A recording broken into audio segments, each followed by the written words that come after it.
What's up, world? This is We Need a Fifth. It's your man Mo. Got my man Hill in the building. Yo, what's the deal? Got my man P in the building. Fellas, college basketball season has started. CBB. Yes, sir. And the preemptive number one pick, or at least what people are forecasting as the number one pick in this upcoming year's draft, Cooper Flag. David. He's played 2 games so far. Not stiff competition.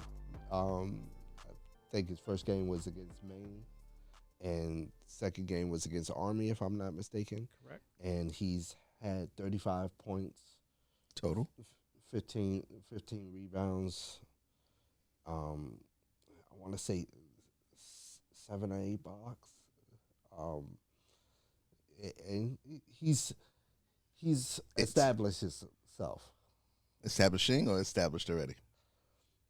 I think he's established himself as at least one of their top scorers, and if not top player on the squad. I know, hey, we're waiting to see him play against stiffer competition, but as far as the skill set he's displaying and the talent, it's obvious, right? I mean, Well, the athleticism already know that's not going to go nowhere. We saw that in high school, but the skill set, I think he has a lot of work, to be honest. okay. But again, he's a 17-year-old kid. Go more into that. What would you like to see him work on? His ball handling and his shooting. You know what I mean? NBA come for me would be like a Jason Tatum, Brandon Ingram, Agreed. and I think he has the raw talent to become those guys, but he doesn't have the skill set right now. Okay. Hill? I think I'm on the far lens side. I tend to jump off the porch pretty early, and high school I was sold. I think has the total package. Pause. I saw him when he played against Team USA. He held his own. I just think that this is a long extended practice until he gets to the NBA. I think he's ready. I think it's fine tuning will come when the NBA when he reach stiffer competition in the NBA. I don't think there's any competition in college. I think he's head and shoulders above D1 now as a 17-year-old. He just looks like that special type of talent that comes around every now and then. I'm probably leaning more toward Paul in the sense that I see the potential there, but there are a couple of things that I think he's going to have to work on in this game. And I think Jason Tatum is probably a good comp. It's not a bad comp at all. In a Brandon sense, Ingram.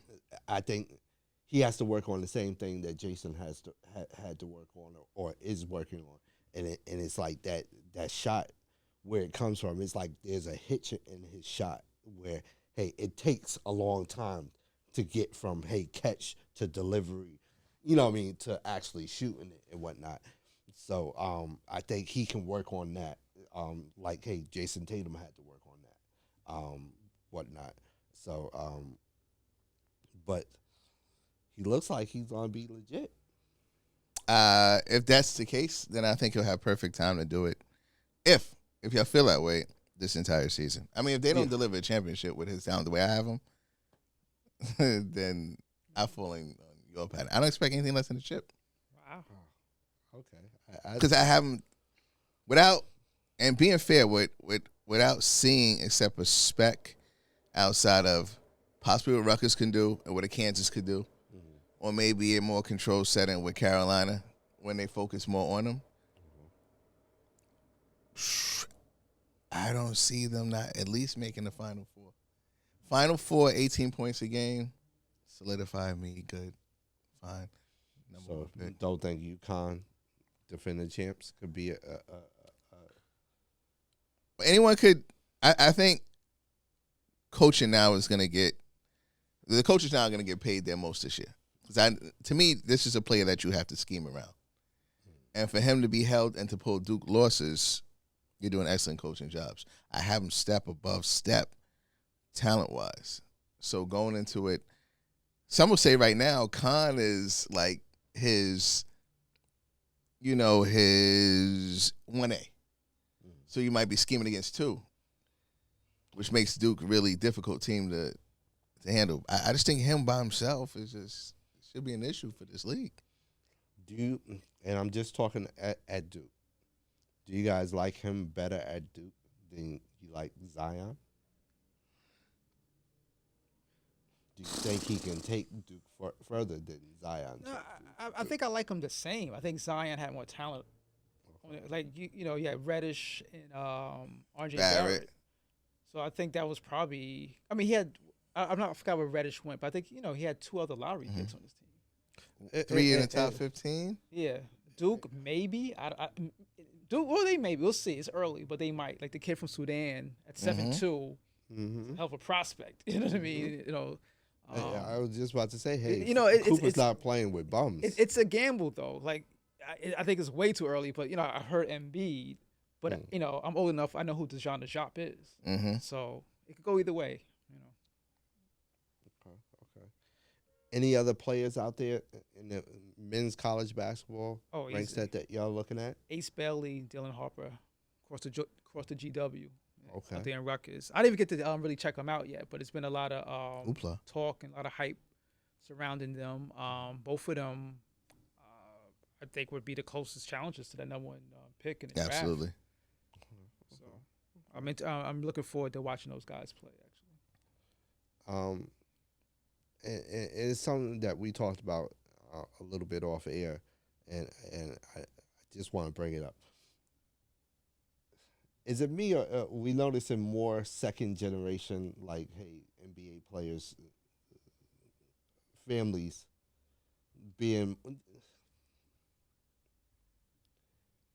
coming around and coming up? Yeah, because like I was talking to Pete off air before, like, hey, we didn't see Michael Jordan's sons, with this level of talent, or Magic Johnson's son, or Isaiah Thomas's, children. It seems like, hey, you have more children of professional basketball players coming up into, to show that they have, similar talent. Gilbert Arenas has both his daughter and his son. His daughter is playing at Louisville, if I'm not mistaken, along with Zach Randolph's daughter. You got Stephon Marbury and Peja Stojakovic's sons playing together at Cal. You just mentioned, I think, Ron Harper's son. Dylan Harper. But I think a lot of it is, especially in the high school, like high school basketball is covered more. Like like 20, 30 years ago, we wouldn't know about Gilbert Arenas' son. We just wouldn't know about him. There's no YouTube, you know what I mean? The same with the Boozer twins. Probably wouldn't even know they existed. So I think that has to do it. But it definitely is. But even, what's the guy? Jabari Smith Jr. I think I didn't even know his father played in the NBA, but apparently he did. So there's definitely a thing. But it's genetics. Like if your dad's 6'9", you know what I mean? Jermaine O'Neal's daughter is what? Volleyball? Yeah. Very good. Like Texas national champions, I believe, right? Yeah. So and like you said, I think it's just genetics and athleticism and social media. So do you think this is nothing new, and I'm bugging that it seems like it's more prevalent now that, hey, these athletes' children will be, talented? Because I think they're just breeding out better talent. I mean, we were offered the Jordan sons. Yeah. We were offered the Pippen sons. But like with Jordan as the thing is, Pippen's son is in the NBA, though. Yeah. I think we're grading a little bit harder because it's Jordan's sons. Right. They weren't NBA talent. Yeah. That's what I'm getting at. Del Curry's son was. It's just, I don't know. It's okay. So I don't think it's new. Is there a little bit more than usual? Possibly. Okay. But it's hard to tell with, like you said, social media. Is it more, or are we just seeing more? It's hard to tell. I believe even I think Andrew Wiggins' father might have had, even Al Horford's father had a cup of tea in the league. It's just, Gary Payton. Yeah. Okay. Just thought I'd bring it up. mention it. Yeah, no, I think I don't know. some tried. I just don't think they had the talent. Gotcha. All right. Hey guys, what do you guys think? Are you who are you checking out in college basketball? We mentioned Cooper Flag. We mentioned Ace Bailey. Ace Bailey. Who are some of the other players that you guys are looking out for? What are some of the other teams that you're looking out for besides Duke, UConn, the traditional Blue Buds? Hit us up on social media, Instagram, Facebook, TikTok. Don't forget to like and subscribe to the YouTube channel. Hit that notification button so you know when the next video is out. And don't forget to subscribe to the podcast wherever you listen to your podcast. And you can hit us up directly at weneedafifth@gmail.com. Fellas, we're about 10 games into the NBA season. I know it's a little early, but I feel like we got a lot of surprises this season, early in the season. If you looking like I'm talking false here, what's good? I just see two. Cleveland beat Undefeated, obviously. Yeah, And I think we all thought they were going to be good. But Definitely. But just not undefeated. Yeah. So I think that's a minor surprise. A surprise, but a minor surprise. And on the opposite end, Mr. Glass, Milwaukee Bucks. I don't think anyone thought they would beat. Even if you didn't think Milwaukee was that good or didn't have them as championship contenders, you didn't think they would be one of the worst teams in the Eastern Conference at this point. Even with Doc Rivers, you didn't think that? No, I didn't. Maybe I should have. Interesting. but I didn't. Shout out to what's the coach name? Jeez. Yeah, they fired him for. Yeah, we're like. Well, no, he did a better job than Doc Rivers, is what I'm saying. That's what I'm saying. Cause Coach. Wow, because it wasn't, but. Oh, get his name because well deserved. I thought he was definitely well deserved. He should not have been fired, and now this is what they get. And the Bucks are sitting at 2-7, if I'm not mistaken, or 2-8. Recent loss to the New York Knicks. Shout out to Adrian Griffin. I feel you being fired was not warranted at all, and now it's showing. Yeah. Do you think a lot of their issues will be solved with just Chris Middleton coming back and them being fully healthy? It will help. It will help. I don't know. They're not a very deep team, even with him. Lopez is long in the tooth at this point. I'm a fan. I like his game and everybody. He's like 35 plus by now. Thank you. Everybody can't do the Durant, LeBron. Like at some point, you start to tail off. Connaughton is streaky bad. I'm not in love with Connaughton. I don't like their shooting guard. None of them. You know what I mean? Because I think Dame and Giannis are playing like Dame and Giannis. It's just not good enough. Between those two and Bobby Portis isn't really playing like he usually plays. But I think if Middleton comes back, they could be a playoff team. But I don't see them having any success in the playoffs. The way, I think their problem is defense. And I don't, So. Yeah, I think that's part of their problem. And also, and maybe y'all are seeing something when y'all watch them deny them. It seems like they're unimaginative on offense. Yeah, man. I don't think they're good in general. I mean, offense or defense. Y'all both nailed it. I was waiting for that part. Like, I think it's a defense standpoint. I don't think they're good on offense. I don't think they have a plan every time they go down. And I'm surprised that they don't have a lot more action with involving Dame and Giannis in particular, like more screen and roll actions and stuff like that. And I don't get it. And it seems like at times Dame gets into that screen and roll action with everybody but Giannis, and it's just like I thought they were supposed to be a duo, a two-man tag team, and it's almost like they're treating it like that. Hey, tag, you're it. Dame, go ahead, try to do something.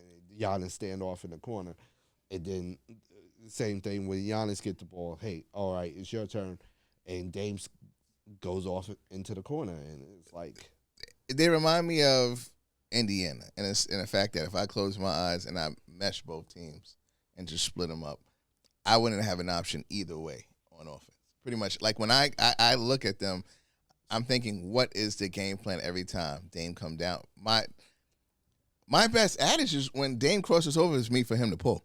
I don't know anything else after that. When it's a pick and roll, I don't know what Giannis could do with it. They have no options on offense. Some say they have the option with Giannis. I don't know their game plan.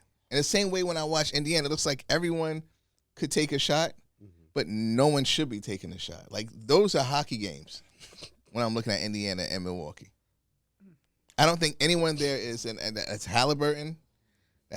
None of them to me score. Tell them how you really feel. It's just a tough one. I stay away from it, from the Milwaukee Bucks. That is an easy sell. Quickly. Get out. Now, send them Miami. Rebuild. I think this is probably an obvious question. Probably get an obvious answer. Should Doc Rivers be on the hot seat? Yeah. Because you can't. You basically hired him to improve your team, and you're going the other way. You're going in the opposite direction. You're worse than you were before you got there. Yeah. And some would argue, hey, he hasn't had the benefit of having a fully healthy team throughout his Milwaukee tenure. Hey, Chris Middleton's been hurt almost throughout the entirety of his Milwaukee tenure. Dame and Giannis both had injuries during certain times. But not in these first 10 games. Yeah, he's had Dame for these first 10 games. And Giannis. But no Chris Middleton. Okay, you don't have your third. It's the NBA. You don't have your third best player. Okay, it should be 500 at least. I can't. And Chris Middleton's a good player, but that should not break your season. They're just not that good. I mean, you have a point guard, I think, that's not engaged with that team. I think his first pick was Miami, and I think he's been disgusted ever since.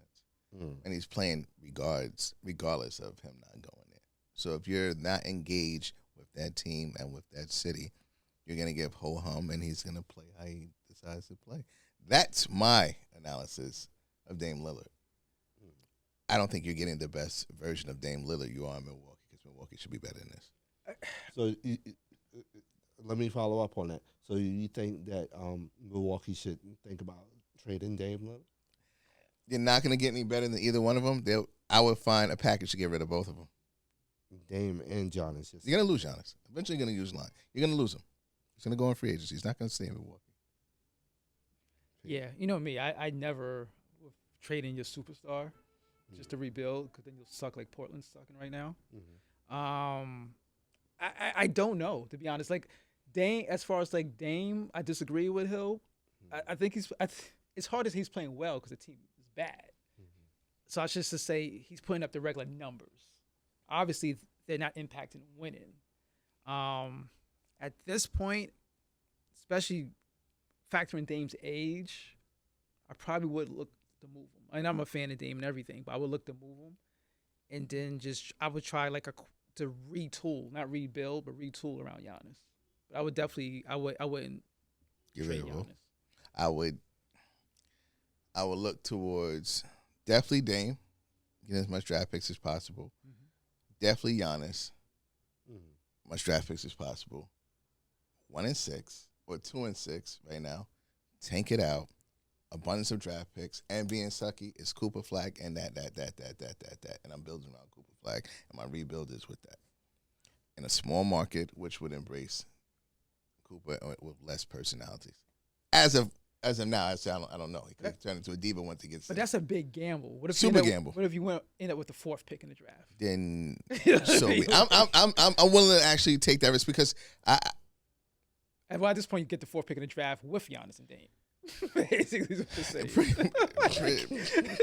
Pretty much. Under your scenario, would you keep Doc Rivers? No, everyone goes. That whole team is scrap. I like nothing from that team. All right. Nothing. All right, we're gonna flip the switch and talk about a little more positive. some would say, hey, overachieving at this point. You know, they're the only undefeated team in the league. Give them some credit. Cleveland Cavaliers. They just beat the brakes off of the Golden State Warriors last night. Saving that energy for Clay. You can look at it that way, too. Yeah. It's the next one. If you think that's some type of big deal. Same thing. Captain's night. Sailor's night, right? Giving the hats away. Let the sailors come back in. If you liked him that much, you would have kept him. No, that was a talent issue. So he was talented enough to win you 4 championships. Absolutely. But he's not talented enough to keep. Nope. Okay. Go on. Makes no sense to me. What you'll call it? What are we seeing from the Cleveland Cavaliers right now? Consistency. Like a team that's been together for a while and we're able to gel. You know, a person who said, you know what, this wasn't my first pick. I prefer to New York. But I'm a team player and I'm going to embrace it. And he tends up to be playing well here. I think he still might find a way to get to New York. But Donovan has been a to my feeling, opposite of Dame, a good soldier in the fact of where I'm at, I'm going to play it out. And it looks well. Him and Garland look flawless in the backcourt. Mobley, you know what I mean? And even their pieces that they, you know, put in, it just seems right. It's Milwaukee-ish, but they play better. Okay.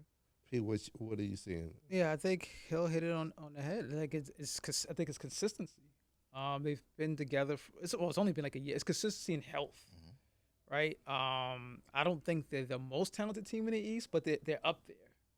I think as far as when you factor in health, they probably have the best starting 5 besides Boston in the Eastern Conference. You know, you touched on the backcourt, arguably one of the best backcourts in the league right now. I like Strauss. Yes, bring him up. That's one good addition. Because you have Mitchell and Garland who could break you down one-on-one. So when you send a double, you have him to kick it out to. And I feel Mobley and Allen are just like your quintessential anchors 2024 big men, where they could get out on the pick and roll and defend, but they also could rebound and give you a little scoring. And Mobley really could give you a little. Like Allen's more around the basket, but Mobley's really stretched out his game. Jump shot. Yeah. So I think everybody just fits well. Like I don't think Mobley is like a first option type of guy, whatever. But I think as like a third, fourth, or whatever. It's perfect. It's just a perfect role for everybody. Jared Allen is like low maintenance or whatever. He'll get it when he gets it, whatever. Yeah, kudos to the coach too. And I was going to get to that. I thought that was a coaching change they shouldn't have made. I actually thought he was doing decent last year, but who can argue being undefeated? So they got it right for that. So sometimes in a winning season you can make a coaching change. I know. Hopefully, Donovan Mitchell gets some shine.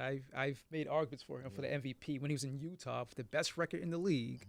You hear a lot of talk, and rightfully so, about Anthony Edwards, Ja Morant, SGA, who are excellent players. Fan of all of them, but I feel Donovan Mitchell's right there with them, and the record shows.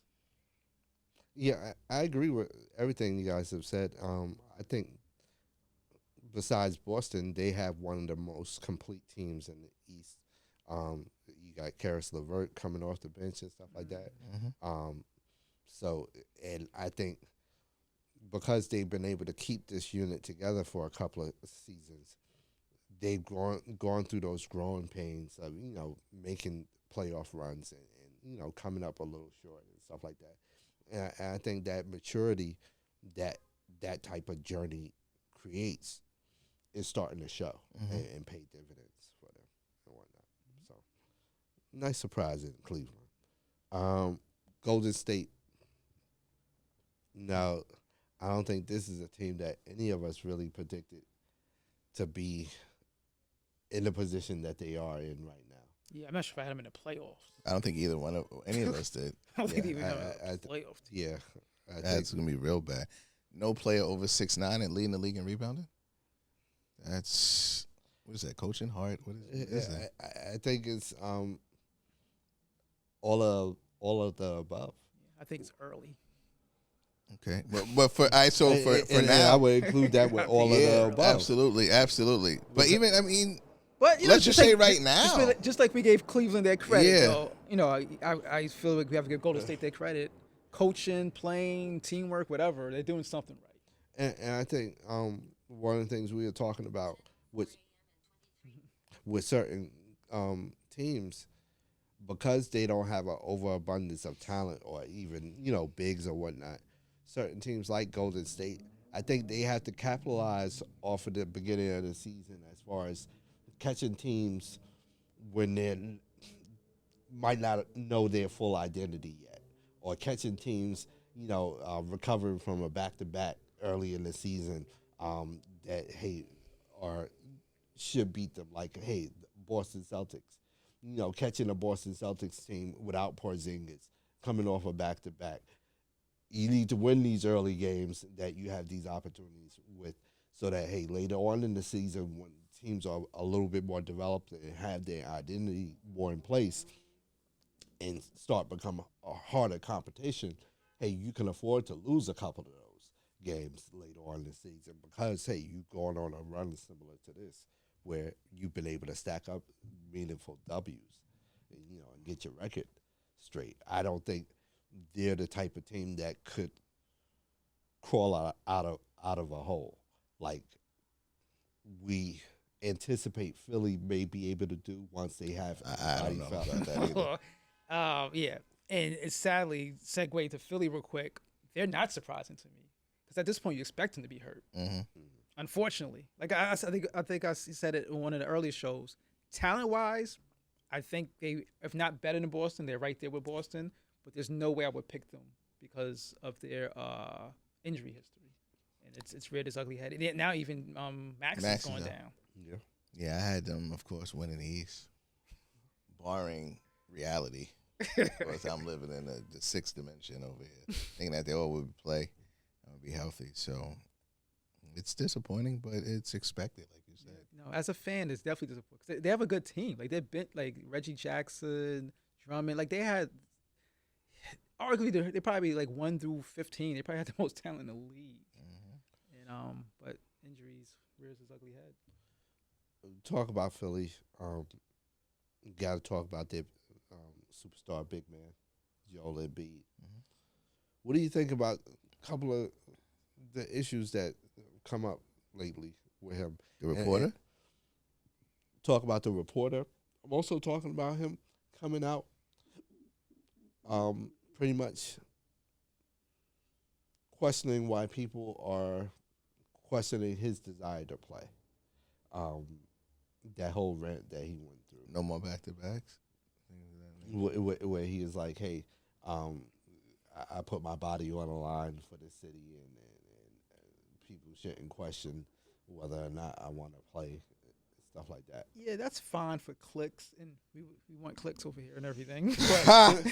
But, but basketball-wise, it doesn't matter what you say. Play. Like, you know what I mean? Like, that's good for news stories and everything like that. But at the end of the day, Joel Embiid hasn't played this year. And I think that's his frustration is like a byproduct of the fans' frustration. Mm-hmm. They say all of this because he's not playing. Mm-hmm. Whether it's he can play, he doesn't want to, he's not tough, quote unquote tough enough or whatever. The bottom line is that he's not playing, and he's too sensitive too. And I think the fans are very frustrated because as a just a basketball fan, I'm a Joel Embiid fan. I want to see him play, but unfortunately, injuries are stopping him from doing so. And like, he's sensitive. Like if I'm Joel, there's no timetable on me getting healthy.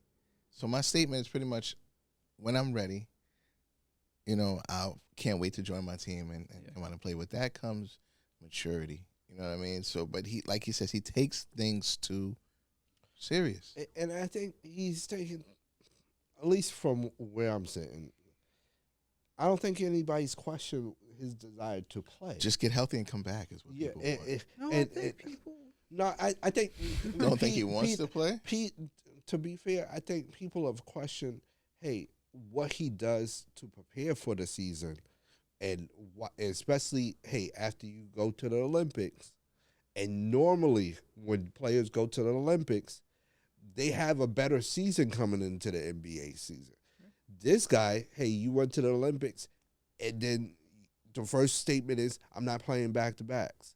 And then the next statement is, oh, I'm missing the first couple of games of the season. But that plays a part into it. Wouldn't that be desire? Yeah, but that plays a part into him not loving the game. Right, because you're telling me that before the season starts. So isn't that desire? So why wouldn't you say, I'm going to do everything I can to play back-to-backs? I'm going to do everything I can to take care of my body. If your desire is there, I would think you would take care of your body. I mean, you wouldn't even have to say it, though. Just do it. I mean, just it would show. Right. If you're he started, playing. Right. If he played, we were like 10, if he has 10 games played by now, it's nothing to talk about because he's playing. Mm-hmm. And I think, again, I just think that's the bottom line. I mean, I hate to judge a person, see if they, I don't know his knee or how his body's reacting to treatment. I just don't know. Mm-hmm. So to try to predict somebody's pain threshold is it's a slippery slope. You know what I mean? Like, but again, he's not playing though. Yeah, and trust a man through his actions. Yeah. That's his words. You know. So. I'm of the thought that he should take the year off. Why? He'll get obliterated. I mean, he'll be what? As opposed to what he's been doing the last couple of years. But my issue with him taking, but it's the same thing of him taking. It's the same thing with the past years. It's not him taking it off and taking the time. It's doing what you need to do to be here on the court. Because if you give him a year, you don't know if it's idle times, it's a devil's workshop. If he's just out doing nothing, eating McDonald's all day. Playing around, being a personality and doing stuff. Right. If you're telling me he's ramping up this thing and Kobe Bryant or Peterson when he had, the blown ace, you didn't think he'd come back, he came back a month later. But that's work. Right. Mm-hmm. That's drive. I think people are questioning his work ethic to why he gets injured so much. Right. And plus, to piggyback on that, well, actually, what you're saying, he took a year off before his career started. Remember, he didn't play his rookie year. So how's that worked out? So I wish him health, but it's just some players, unfortunately, they're just injury prone. And a diva mentality. Like, he is a superstar. Right. He does it on his terms when he wants. There's nothing you can do because at his best, you see what he can do. The hardest part about that is that he knows that. Hmm. So we're at Joel Embiid's mercy whenever he wants to come at. So it's not you're not thinking what he can be. This guy can give you 35-12 and be an MVP of the league. So you know that for sure. Does he want to do that? Or is he stricken with bad luck that every time I'm working out, you people just don't know, and I'm just stricken with bad luck and getting hurt and all this stuff? Who knows?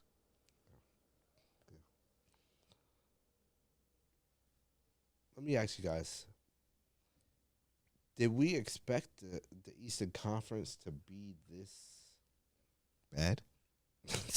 Mediocre, hell? Sorry. Which is code for bad. I'm learning, man. It's like code for bad, mediocre. Did we expect them to be this mediocre? I mean, you have the Brooklyn Nets in 4th place, right? Mm-hmm. And they got a 4-5 record. Who else? We're gonna Charlotte coin this IE, right? Is 5th. IE. We're gonna coin this. I think to summate it, I think we're gonna coin this IE. Like what P says, it's early. Let's just wait. The Knicks are still figuring out how they're gonna manage Mikal, and Cat seems to be assimilating quicker than Mikal Bridges. Like a 30-10 right last night. But he's showing consistency in doing that. But one of the things I worry about with the Knicks with Cat is when he's on the court with them, they're like one of the worst defensive teams in the league. But his offense. I mean, you're gonna have to work that out. Then Mikal Bridges has to assimilate himself in, and OG Anunoby. These other guys got to pick it up because that offense you're gonna need from someone because that scoring punch you're not gonna get away from losing Randall and DiVincenzo. And to that point, do you think they need to get more creative on the offensive side? Because it seems like the Knicks' offensive plan is give it to Jalen and allow him to figure it out. I'm actually fine with that. Yeah. And then having a secondary option with Cat. I think the Knicks' offense is fine. Mikal has to find his way into it. He tweaked his jump shot. Okay. If it starts falling more consistently, I guess you stay with it, but you have to work on him being that really good 3-and-D player that he was in Phoenix and in Brooklyn. Exactly. I think not even. I think he has to go back to Miguel in Phoenix, where he was like the third, fourth, maybe fifth option. They're deadly, and it's be an excellent 3-and-D player, which he is. That Brooklyn era, that's over. Like you're not the guy. You know what I mean? And I'm a fan. He's a good player, but I think he, like you said, he has to fit in and be the best 3D. Because at one point you go up make the argument he's the best 3-and-D player in the league. I think he has to work towards that. That's the best way he could complement the Knicks. And I'm so high on them too because I think they have two sneaky small forwards that can really dominate. I think OG and Mikal, if they ever get it together, the Knicks will be a problem. Right now they're 4-4. I think what 6th or 7th. No, I think they're like third. Yeah, there's only two teams over 500. That's Cleveland and Boston. Yeah. Okay. So, but yeah, running through that guy. In Brunson, I trust Mo. Put it that way. Okay.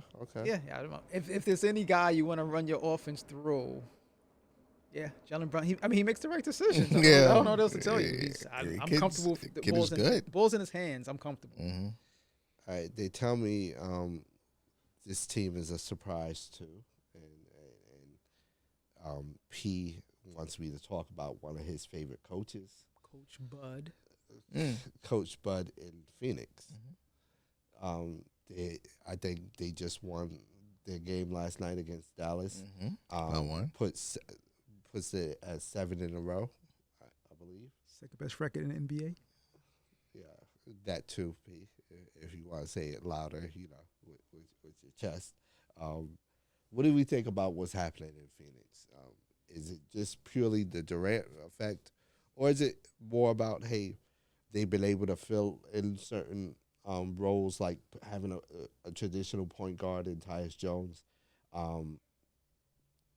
having a traditional big man, and Nurkic just deserves some credit in that, definitely. But I think they legitimately have a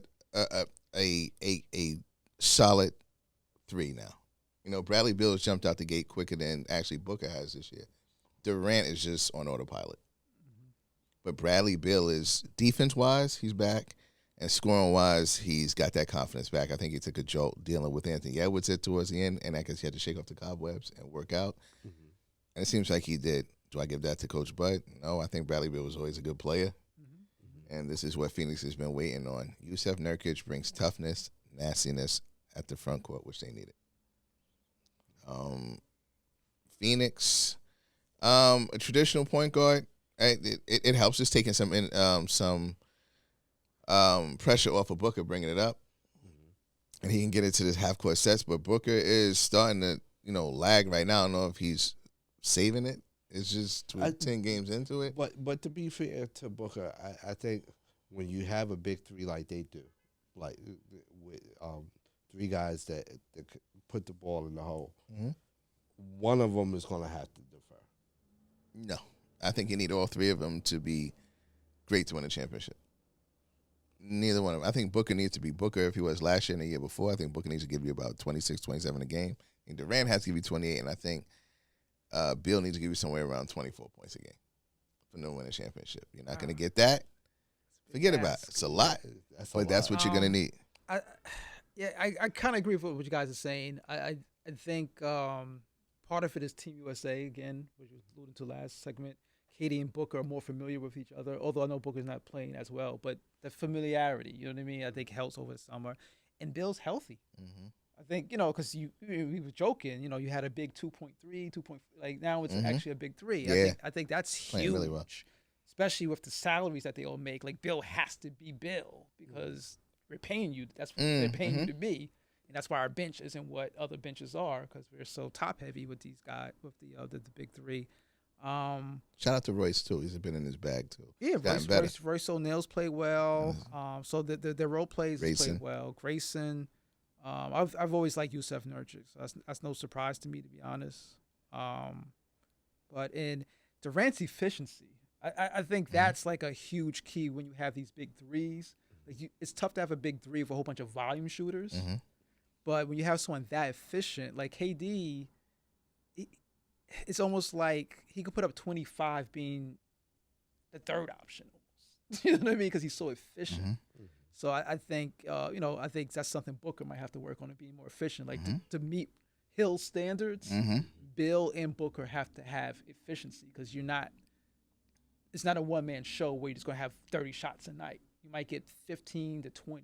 20 would be like a lot, but you have to make them, you just have to be efficient. Okay. Shout out Coach Bud, too. Yeah, I'm not big on coaches, and some of this is trolling Mo, but the coach fellas, IE, it's early. I mean, it's early. It's the same early for Steve Kerr.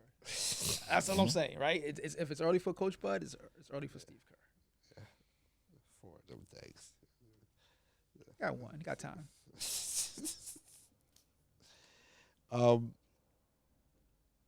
Last team I want to talk about, a little selfish indulgence. LA Lakers, they coming back to reality, or this is just a little blip in the road? Well, I mean, you're going to say shout out Coach Bud, shout out JJ Redick. Yeah. What are they, 500? Yeah.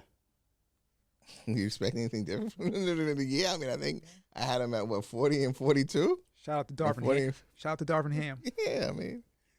Okay. They won the cup, right? Didn't they win the fake tournament that everybody loves? Yeah, mid-season tournament. Darvin Ham won that, right? So JJ Redick should win it if he's better than him. Got the leading scorer on their team, right? AD's hooping. AD's hooping. That's That's the leading scorer. Say whatever you want to say about this other stuff. AD's out here hooping. He's out there playing. Yeah. I mean, and to be fair, they went on their little losing streak while he was out. Yeah. But that's what the coach is there for. That's what they tell me. 1 to 15, they're stacked. So get it done. What a reminder. That guy's good. That guy's good. I think I probably said Wemby. AD for defensive player of the year from what I've seen so far. Like, he's just on both sides of the court. I'm impressed by AD. "Quote unquote" second greatest player to ever do it. I don't want to hit a years as long as he's been here, because if that's the case, then there's an option for that. Okay. And last thing, what do you think on their plans for Bronny James to go to the G League affiliate, play home games with the G League affiliate? I thought he was gonna go in the beginning of the season. This is just, I mean, they let him stay for 8-9 games. Where he went, it's the right move. Well, he's gonna be going back and forth between whatever they're doing. He should be in the G League. Period. Yeah, I think it's a non-story. Yeah. I think Kenny Lofton Jr. might be bouncing back and forth in the G League. I don't know what team he's on now. I think Kenny Lofton Jr. is better than him, but he's not LeBron's son. He's Kenny Lofton's son. Mm-hmm. I think it's a non-story. Got you. Hey guys, what stories in the NBA are you guys checking out for? Hit us up on social media: Facebook, Instagram, TikTok. Don't forget to like and subscribe to the YouTube channel. Hit that notification button so you know when the next video is coming out. Don't forget to subscribe to the podcast wherever you listen to your podcast. And you can hit us up directly at weneedafifth@gmail.com. Want to send a rest in peace out to the late, great Quincy Jones, who passed away. Jazz musician, great composer. Definitely lived a long life. Your family roots, shout out, South Side of Chicago kid. Yeah, and productive, a music legend. So definitely shout out to Quincy Jones and condolences to his family. Nat King Cole. Oh, the list of people he worked with. You want to do that? Nat King Cole. We got time. We got another hour. Frank Sinatra. Unbelievable. I forgot the girl. It's my party. Diana Ross. I want to cry. He did that. Yeah. And Thriller. Like this shit, incredible. Incredible. I know we fight over this, so they can have Thriller. I feel Off the Wall was better. I'm an Off the Wall guy. He did that too. I'm off. Yeah, I'm Off the Wall. I say that because that's the thing. But yeah, I'm Off the Wall has like a place in my heart. Christmas in the Bronx, my uncle's house is a thing. But I'm Off the Wall guy. Off the Wall, that whatever the reason, I come from a weird family. That's almost like a Christmas album to me because it's fine. The memories. That's my love right there. Off the Wall. And Throwing Bad if you into that. Yeah, no, but Quincy Jones. Tossing Bad if you want that. I mean, arguably the greatest composer, and not even just jazz, just music. Music in general. Yeah. To me, that's my Beethoven. I was like that's the guy. And reading into him, I was,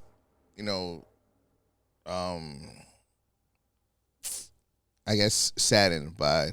They were saying when he had his brain aneurysm in 1974, and they weren't sure what it was from. They were saying it's possibly because it was him blowing the trumpet so much. So then they discovered he had another brain aneurysm, and he had to do surgery on both. And he was like, I just don't want to stop doing it. So fresh after the second one, he went to Paris or London, and he was like, he picked up a trumpet and blew, and the surgery, I guess the part of the brain had disconnected again, and he had to go back, and they warned him, it's like, that's it, he can never ever blow the trumpet again, and it hawked him to find someone like himself the way he wanted to do it. So he was always in search of his love for doing that again. So I was like, yo, and that's how geniuses are. But just to say something that's you love so much gets taken away from you. And that was a part of his search and finding. And then he started finding talents. Like you think this guy from Philly, he could be an actor? So he gave us Will Smith. You know what I'm saying? So it's just all the finds that he did in music and acting. Didn't know he did Mad TV too. Yeah. Just an impactful life. He impacted a lot of lives. You know what I mean? Directly or indirectly. You know. Source, Vibe magazine. Yeah. Give him the Vibe magazine. Actually did that. Got a little rough out there with it. I mean, like you said, the best composer. Yeah, I just and just tremendous. I knew, like, you know Quincy Jones, you know how great he is, but then I learned that he was greater than I thought, which is pretty tough to do. But wow, yeah. So I lost a great one, but he lived a long 91. God bless, absolutely long life. And his music will live forever. Yes, definitely. Definitely. He left something for us. Tev Campbell. Talking about musical greats, or I see you say maybe not so great, but talk about hip hop legend. Well, okay. I'm there. Personal hip hop legend. You want to do that? Not hip hop legend. Shout out, bro. Shout out. New York hip hop legend. To me, definitely. It's probably a regional thing and whatnot. Buckshot Shorty was recently involved in an assault. That's the only way you can classify. He's a victim. Seriously, though, get well soon, bro. God bless. God bless. Victim of an assault in the neighborhood in Brooklyn. Kind of was a viral moment for a minute last week, and he had to come out and kind of confirm what actually happened.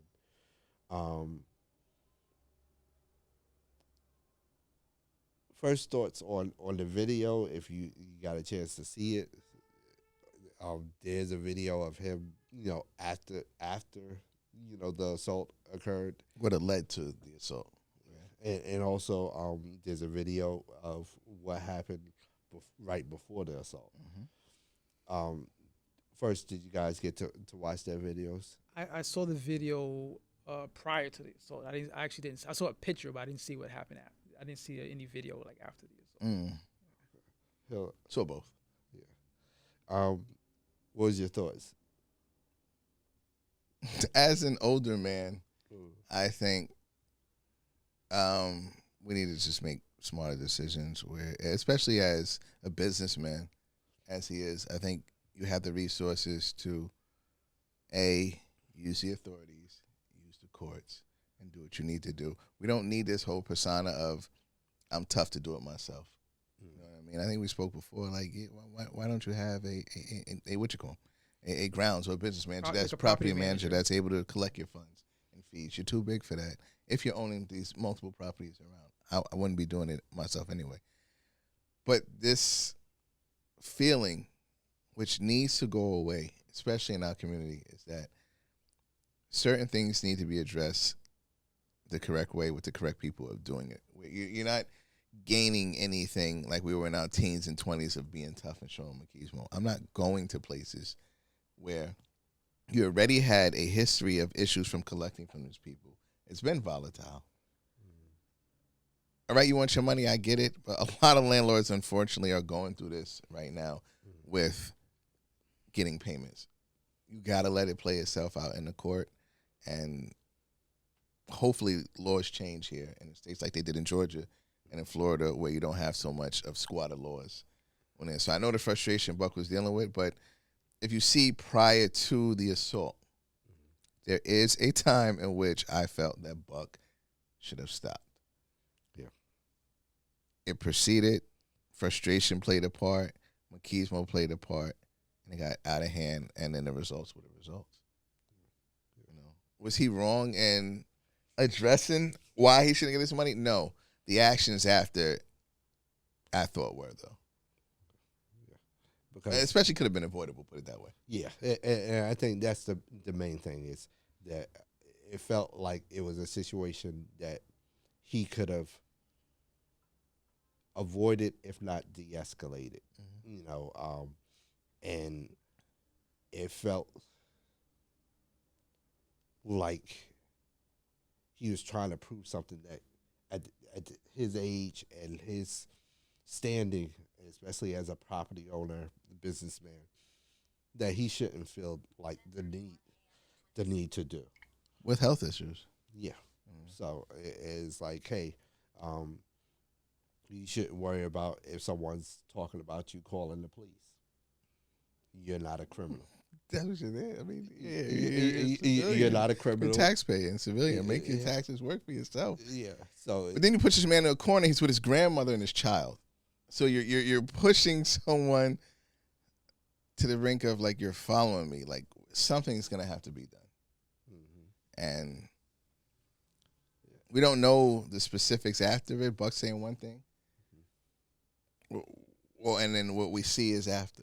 You got to take a man for his word. He said it was multiple people, so that was unfortunate. But a simple fact of a walk by and saying you're a snitch should be, hey, listen, I'm trying to collect my funds. You guys aren't, yada, yada, yada. So be it. But in the grand scheme of someone recording it, which is an L for that guy doing that, I think Buck was constantly aware of what was around him. And then he was thinking, this go viral? About what is this guy saying? I'm a snitch and court in this. We got to get out of that. Right. That's like that's not gonna affect you as a landlord, right? So at what all. are you worried about it affecting you, right? So you have to. I feel like you have to prioritize, right?